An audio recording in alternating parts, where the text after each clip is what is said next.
यहाँ फलफुलहरू खाइरहेको अवस्था छ।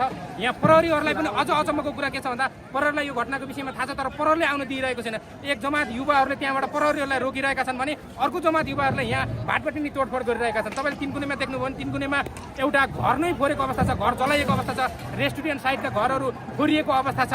आज विभिन्न ठाउँमा युवाहरूले विभिन्न कुरा देखाइरहेका छन्। बङ्गलादेश त के थियो र बङ्गलादेशमा खाने पाएको छैन, हाम्रो नेपालमा जति खान्छ खाओ न ल। तपाईँहरू खानु पाएको हो कि होइन? भोक लागेको छ कि छैन? के खानुभयो तपाईँहरूले? ए फलफुल आएको, हामीले फलफुल ल्याएर खुवाइदियो केटा हो। यदि नेताहरूले यस्तै गरी युवाहरूको विक्षिप्तता नजरअन्दाज गरे भने देशमा नेताहरूको घर घरभित्र यी युवाहरू छिर्न पनि पछि नपर्ने जस्तो अवस्था आजको यो घटनाले देखाएको छ। मलाई यो घटना देख्दा नि एकदमै डर लागेको छ।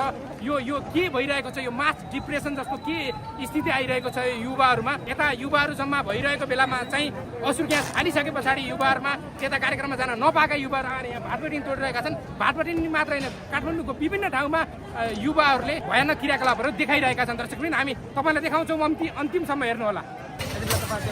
भाटपटेनीमा तोडफोड गरिएको छ। भाटपटेनी पूर्ण रूपमा तोडफोड गरी यहाँ सामानहरू बाहिर निकालिएको अवस्था छ।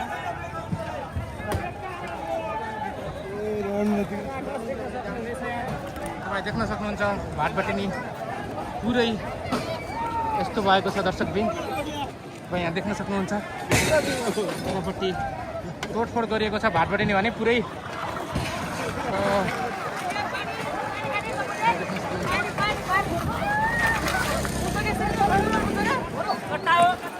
पानी मात्र खाऊ न।